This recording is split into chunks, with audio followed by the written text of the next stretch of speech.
Fear and Loathing in Las Vegas is about hope. Period.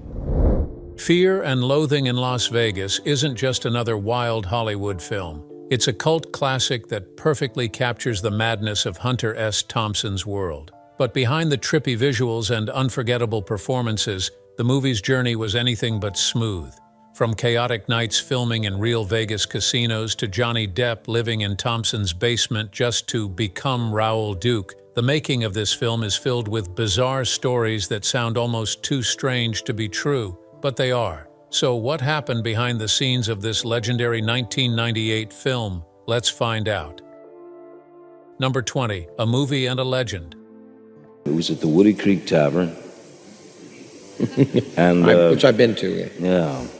Imagine this, Johnny Depp, Hollywood superstar, trading luxury for the raw authenticity of Hunter S. Thompson's own basement. Hard to believe, right? Well, it all started in spring 1979, when he began to frequent the Thompsons' Aspen estate, Owl Farm. After going there so often, he finally got a room and stayed there for weeks. He remained in the basement to prepare for the role of Raoul Duke in Fear and Loathing in Las Vegas. Most people say that Depp wasn't just visiting. Because he stayed there for weeks, they believe he dove headfirst into Thompson's world by surrounding himself with manuscripts, personal notebooks, and the artifacts from Thompson's 1971 Vegas trip. Depp was one of the actors who got so close to the real deal. He would stay in a house, surrounded by Thompson's life, and sift through it like a private detective, hunting down the essence of a legend. He wasn't just preparing, he was absorbing. The guy lived with Thompson. This was not just research, it was an immersive experience. That kind of method madness blurs the line between actor and character, making us wonder what belonged to Depp and Duke. So when most people wonder how this man could perform excellently, his success in the Three Ring performance started in that dim,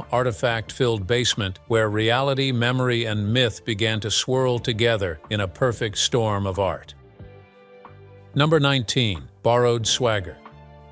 Depp did more than live in Thompson's house and read his books. He went the extra mile to live like Thompson and even drove his car. Back then, Thompson had a bright red Chevrolet Caprice convertible that most people called the Great Red Shark, and that same Thompson ride soon became Depp Ride because Thompson actually allowed him to borrow it. Seriously, he traded his own car for it during prep, but the wheels weren't all Depp borrowed. He also raided Thompson's personal wardrobe. Hawaiian shirts, a patchwork jacket, safari hats, even that sparkly silver medallion from Oscar Zeta Acosta himself. All these things were now worn by Depp on screen. This wasn't some sort of costume design. This was character possession, and Depp did a splendid job at it. When Depp was rummaging through Thompson's tattered shirts and tarnished medallions, he could not help but soak in every layer of memory and madness each item had. He wasn't just trying on clothes, but stepping into Duke's shoes. You may be wondering, did he ever pause and think, this shirt belonged to Thompson on that Vegas trip? Well, he definitely did, and that feeling, like you're wearing someone else's skin, that feeling made his acting much more powerful. This is because those borrowed costumes helped him unlock a new identity. Number 18, the shave saga.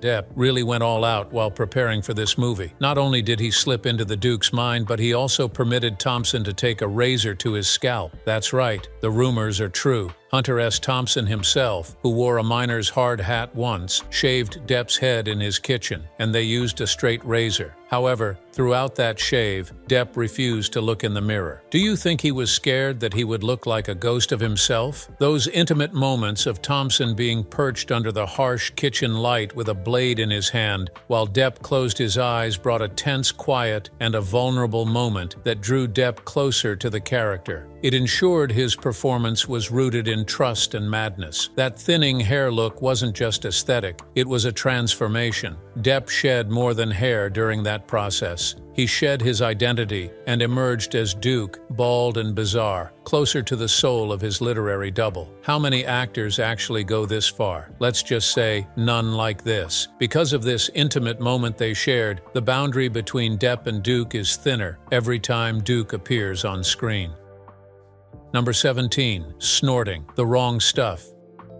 Remember that scene where it looked like a whole throttle drug scene of Depp snorting white powder? Well, he was actually snorting powdered milk. That wasn't hard drugs, it was just milk. Depp gave an excellent performance in that scene. Most of the fans still find it difficult to believe that it was just milk, because when the camera zoomed in, they could see his thoracic breath, shaky hands, and the anticipation of chaos was thick in the room. Depp didn't help matters. He had his eyebrow arched, was sniffing impressively, and almost made the production crew forget that he was just sniffing milk. Visually, the scene was so intense, but it was also totally harmless. The production crew did this for safety. On-set regulations don't actually allow dangerous or illegal substances, so they had to use powdered milk because it looks the part. It's white, bland, unassuming, but it was also compelling. This scene reminds us that movies are usually just illusions, and sometimes the most shocking illusions are made using the most mundane materials. Number 16. Animatronic lounge lizards and mirrored madness.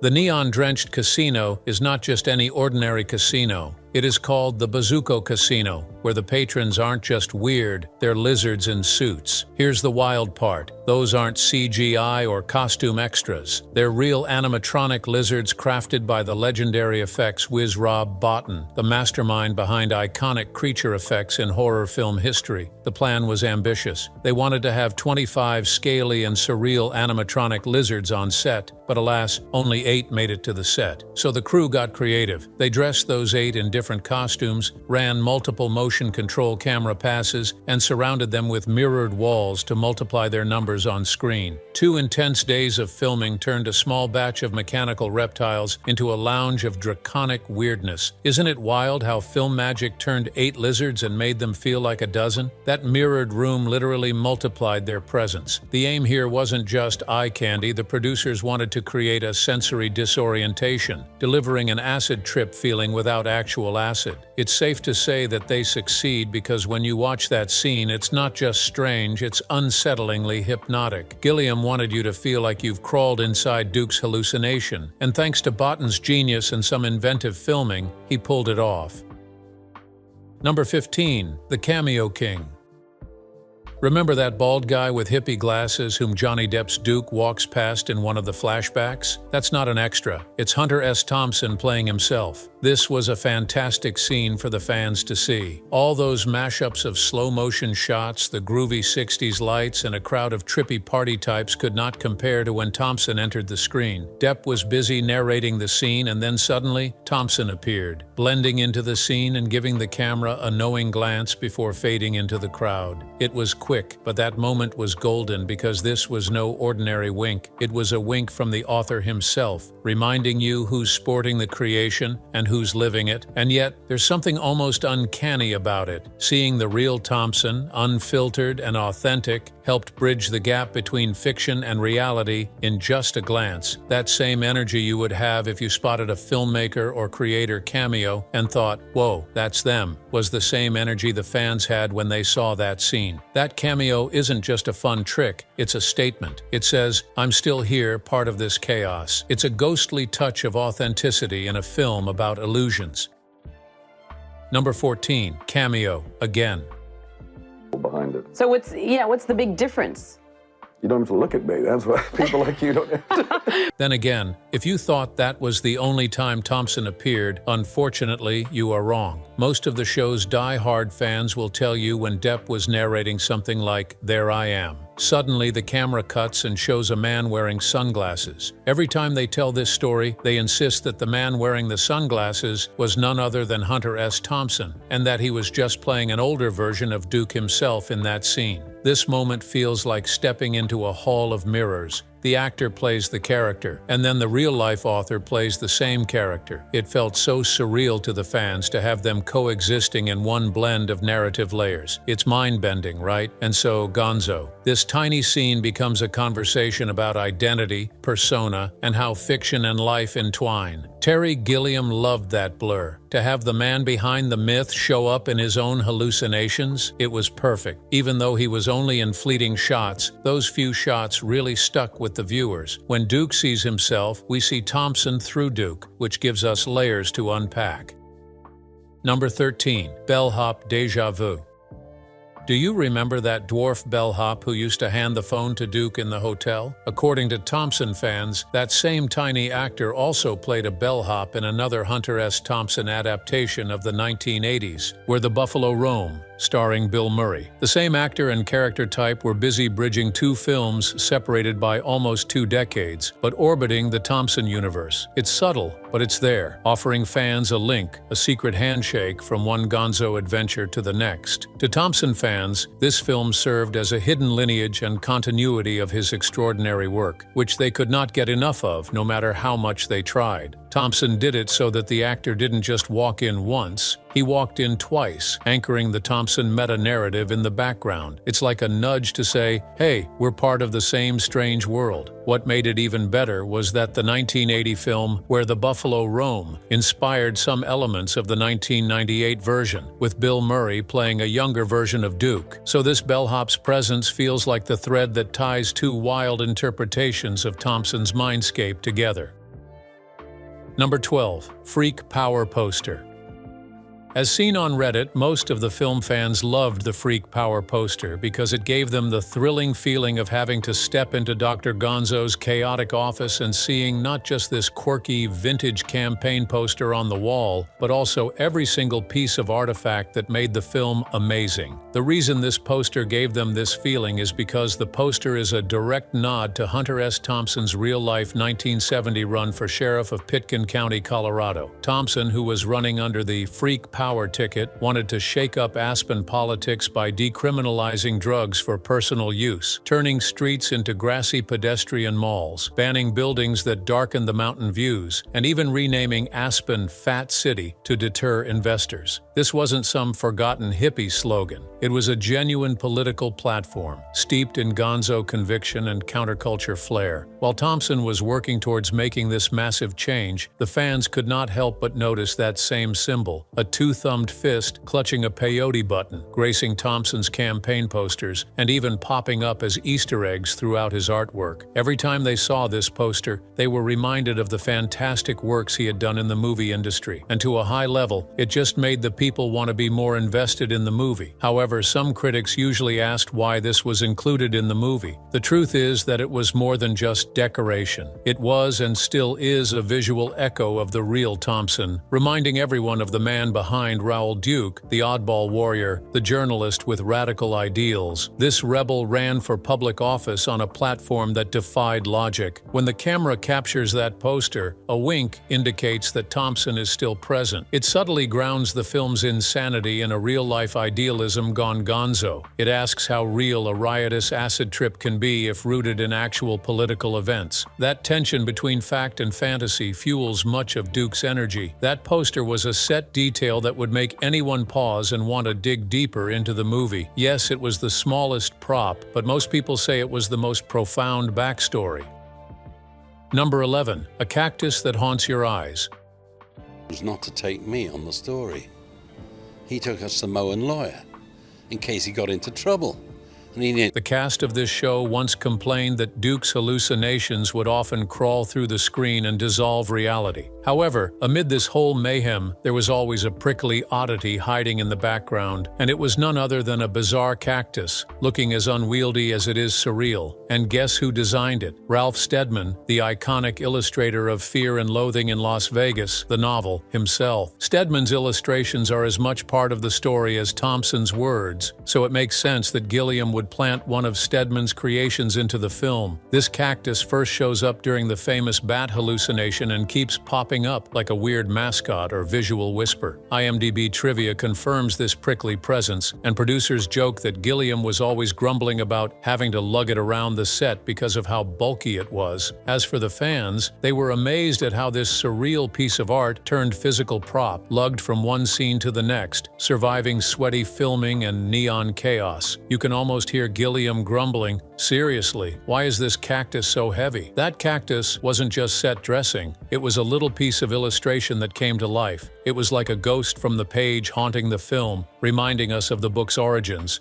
Every time it shows up, whether in a corner of a frame or half hidden behind a shotgun, it's a wink to fans who know the Thompson-Steadman marriage. This prickly bit of trivia always invited the fans to lean closer, spot details, and look beyond the hallucinations. Like an ink-smudged footprint, the cactus reminded everyone of the man who sketched the madness. The cactus was small, strange, and full of Gonzo spirit. Number 10. Delayed Dream. Most people don't know this, but the idea of Fear and Loathing in Las Vegas may have come easily. But turning that idea into a movie was like trying to catch smoke. The process took years of what producers called development hell before anything stuck. One reason for this was that the story had huge names that roamed around it for many decades, but none actually stuck. It all started in 1976 when Texas Monthly dropped the news that Larry McMurtry was set to write a screenplay. But people noticed that nothing followed after that. Martin Scorsese and Oliver Stone tried to ignite things, but it fizzled out. Ralph Bakshi pitched an animated feature in Stedman's style, but that never got off the ground. Fast forward to the early 90s, and Rhino Films began pushing for an adaptation. This push led Alex Cox and Todd Davies to write a script, but creative wrinkles and disagreements halted the work after that. The shocking thing is that most studios shied away. Maybe they thought Thompson was too unfilmable. However, the story doesn't end here because big names like Jack Nicholson and Marlon Brando were soon considered for Duke and Gonzo, but their knighted reputations and ages weren't a fit. Then there was talk of Dan Aykroyd and John Belushi, but unfortunately, this ended tragically with Belushi's death. However, one creator hinted that the main reason why this story never made headway back then was because in 1980, when Where the Buffalo Roam was made from some of Thompson's other work, studios noticed that the film tanked. As a result of that failure, most studios became more unsure of Fear and Loathing. It wasn't until 1997 and 1998 that Rhino Films brought in Terry Gilliam and got a green light. But man, getting there was like trying to push a rattlesnake uphill. The project had whiplash-inducing starts and stops, name changes, and director flares. When Fear and Loathing in Las Vegas finally hit the screen, it wasn't just a movie. It was a decade-spanning victory against cinematic inertia. For nearly 20 years, this wild tale danced around Hollywood without landing. That inertia makes the finished film feel more like a fulfilled prophecy,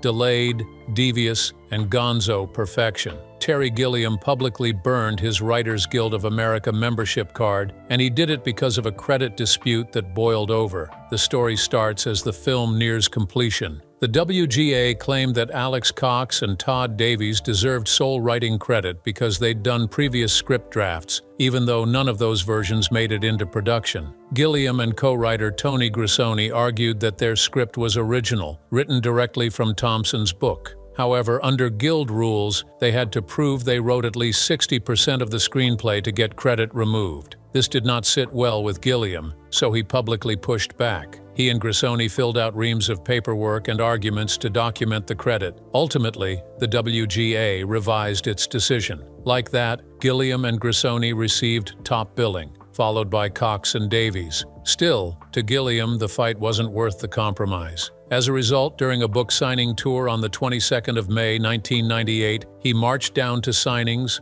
armor off, and set his WGA card ablaze in public, making a literal and symbolic point about creative ownership. That moment was pure Gilliam, theatrical, heartfelt, rebellious. It wasn't just anger, it was performance art, and it fit the Gonzo tone of the film, a reality-bending move that blurred protest and presentation. Gilliam did what most people always imagined, and that spectacle has become part of the film's off-camera mythology. What's powerful here is that the real fireworks were not limited to the screen. The creative credit fight and card-burning stand echo the film's chaos in real life. It reminds us that artists sometimes have to fight for authorship with as much ferocity as their characters battle for sanity. Number 9. Chaos. On set.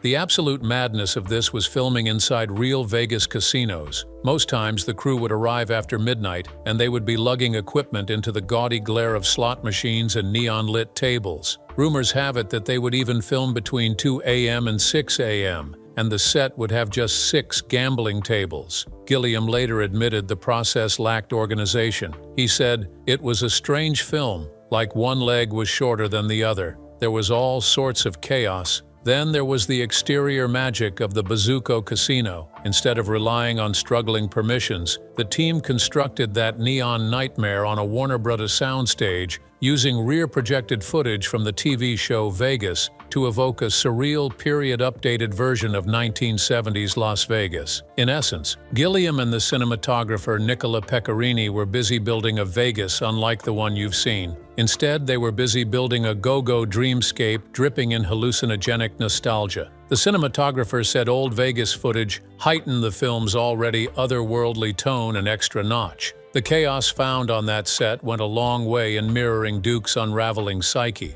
It also helped the producers blend reality and performance until no one knew which.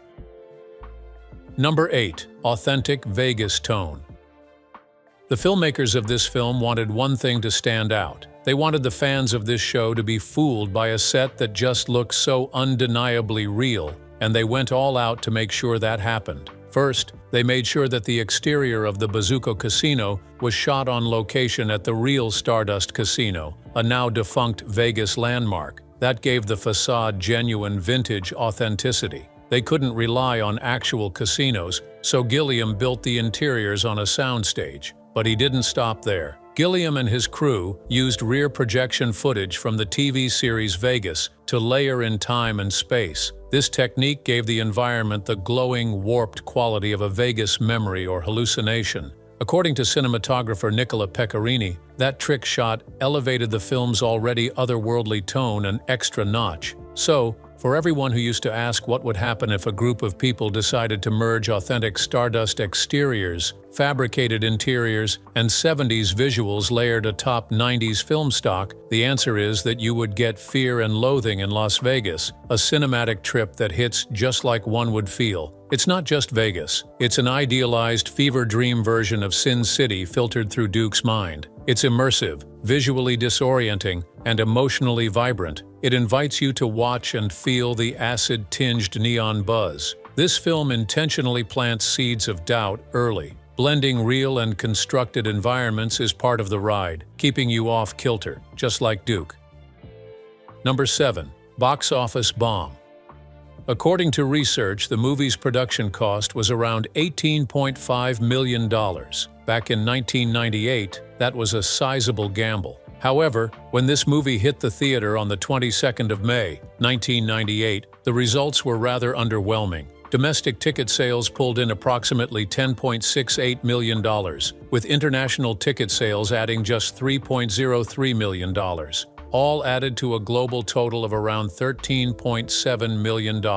That meant the film didn't recoup its budget, making it, on paper, a straight-up commercial flop. It grossed only about 70 to 75% of what it cost to make. By the time the show was released, it polarized its critics and the audience that saw it. However, during that period, something curious happened. They were home video releases, especially the Criterion DVD. These home video releases went a long way in helping the film gain traction. Soon, the reviews became more favorable, and shockingly, a cult audience began to grow. And this was one of the things that cemented its legacy beyond the initial disaster. Critics never anticipated that the same flopped movie would soon turn into this revered movie. This makes us wonder how many masterpieces actually flopped at first glance. Number 6. Director dissension. Just like the die-hard fans, let's look at the behind-the-scenes of this film, especially when everyone was not thrilled with how the story translated to the screen. The first and most notable stark critique of this film came from Harold Bronson, co-founder of Rhino Entertainment, one of the production companies. In his memoirs, he expressed disappointment. He believed Terry Gilliam's direction didn't capture enough of the book's humor. And on top of that, he thought Johnny Depp leaned too much into being a Thompson impression, instead of fully fleshing out an exaggerated caricature of Duke. This critique shocked everyone because one of the people responsible for bringing the project to life felt it tripped too close to the source rather than staging its own wild solo. People were surprised when a co-founder complained that Depp's acting didn't feel wild enough. He said it needed more raw energy, craziness, and a bold, over-the-top style. This reminded people that even creators do not always agree on their work's evolution. Number 5. Volume of corpsing? No way. Let's pull back the curtain way back to something you won't see in the film but can explore on the Criterion DVD commentary. It's pure and unfiltered chaos. The chaos can be seen when Johnny Depp himself shares behind-the-scenes tales of Hunter S. Thompson screaming, cursing out Terry Gilliam, even hitting cast members and dialing random people mid-shoot. People who were in the room at that particular moment spoke about how they were not just watching Depp channel Duke, but instead they were hearing him recount those wild, unpredictable moments. Gilliam's direction, scenes unraveling, and Thompson's explosive presence all brewed into something unscripted. You can almost see the confusion on the cast's faces. One minute it's a performance, the next it's real emotion, high stakes, and someone losing control. All of these joined together just make you wonder, did Thompson do what he did to test everyone's boundaries? Or maybe it was his way of reminding the crew that this wasn't business as usual. According to Gilliam in that same commentary, seeing Thompson in one of those early screenings was confirmation enough that they got something right. Hunter watched it for the first time, ducking and diving, shouting. At this moment he knew they had captured the trip. Every artist wrestling with their work has had days where creation turns chaotic. But Thompson's chaos? Legendary. And the fact that we get a peek at it? Priceless. So the next time you listen to it, don't just nod. Know it is a masterclass in controlled madness. Number 4. Del Toro's commitment to burning that role to play Doctor. Gonzo, Benicio del Toro didn't just act, he transformed. He gained approximately 40 pounds to embody Oscar Zeta Acosta's presence fully. But that's not even the most intense part. Del Toro took things further when he burned his own arm with cigarettes to replicate Acosta's real-life scars. That raw commitment was something that the producers considered to be next-level dedication. Del Toro showed that an actor can physically alter himself through diet, makeup, and real scarring. That kind of pain commitment is rare, and when you see Del Toro's performance, you can be sure that you are looking at a layered embodiment, not just a portrayal, but a living, breathing, physical echo of Acosta's spirit and madness. After people saw this performance, they could not help but ask why he had to go that far. The reason for that was simply that Gonzo couldn't be half-hearted. He had to stomp, jitter, and explode with the aspect of someone who'd swallowed the American dream and spit it back out with hallucination and rage. That destruction needed to feel authentic. His performance also made people question how far is too far in acting dedication. Del Toro gave them a complete answer. The scars were not just special effects, but real artifacts of his craft. And maybe that's why his performance resonates so deeply, because it's not just seen, it's felt. In every guttural pause, every snarled line. He did it so well that even the audience noticed that. Even subconsciously, the weight, rawness, and visible pain don't just read, they resonate. That's the power of embodiment. Number 3. Acosta's Ghost. The show's die-hard fans know that the man behind Dr. Gonzo is no other than Oscar Zeta Acosta, a fascinating figure who mysteriously vanished into legend as he lived. Many fans were shocked when they realized Dr. Gonzo originated from a real person. Back then, Acosta was a Chicano lawyer, activist, and writer. He was also deeply embedded in the Chicano civil rights movements of the 60s and 70s. He was so invested in this that people knew him for representing the East Side 13 and using courtroom theatrics, like showing up barefoot or with a pistol, to shake up the system. Thompson was close to Acosta back then, and he often recorded most of their conversations, which he later turned into Gonzo Gold. However, something very unique happened in 1974. Out of the blue, Acosta vanished during a trip to Mexico, and because he was gone for such a long time, he was later presumed dead. To date, his disappearance remains unsolved, and it is still cloaked in so much mystery. That disappearance turned Acosta into a ghost, roaming the film as Dr. Gonzo's spectral inspiration. People said it saved more than a casting note. It was a haunting legacy from Del Toro's performance. Acosta's ghostly presence lights every manic laugh, shattered delivery, and defiant glare. Acosta didn't just vanish from the streets, he disappeared from possibility, leaving behind books like Autobiography of a Brown Buffalo and Revolt of the Cockroach People, which still stand as powerful Chicano literature. This makes the film more than satire. It anchors the viewers to genuine anger and injustice. Acosta wasn't a caricature. He was a revolutionary frozen in time, his fate as unresolved as America's promise he challenged. Number 2. Title Roots. What would you say if I told you that the phrase fear and loathing wasn't born with the novel? It actually has darker origins. It all started when Hunter S. Thompson first used the phrase in a letter written just after President JFK's assassination, describing his gut reaction. He wrote something like, "There is no human being within 500 miles to whom I can communicate anything, much less the fear and loathing that is on me after today's murder." So the phrase came not from Gonzo novelty, but from grief, confusion, and the seismic rupture of a national tragedy. It lingered, becoming an emotional foundation Thompson echoed in many of his writings thereafter. He even dismissed theories he had borrowed from Nietzsche or Kierkegaard, like some deeper philosophical inspiration, claiming it came from his visceral truth. People are always amazed when they find out that the phrase "forged in tragedy" soon became the title of one of the most iconic movies on television. After the movie blew up, Thompson's words began threading through essays, stories, and that complete-length book. Each time the words were said,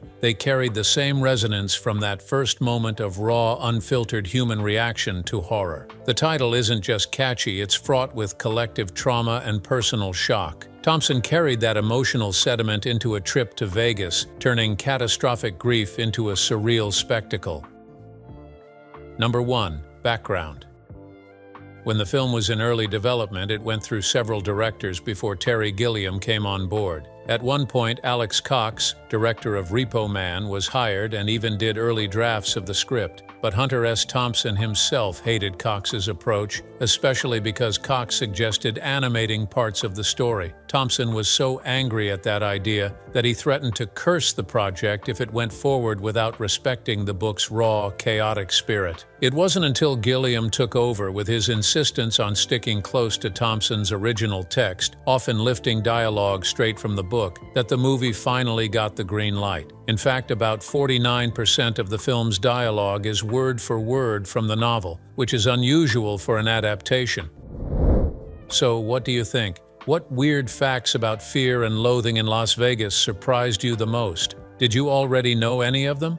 Or did one completely blow your mind? Let us know in the comments below. And if you enjoyed this video, don't forget to like, share, and subscribe for more fascinating movie deep dives.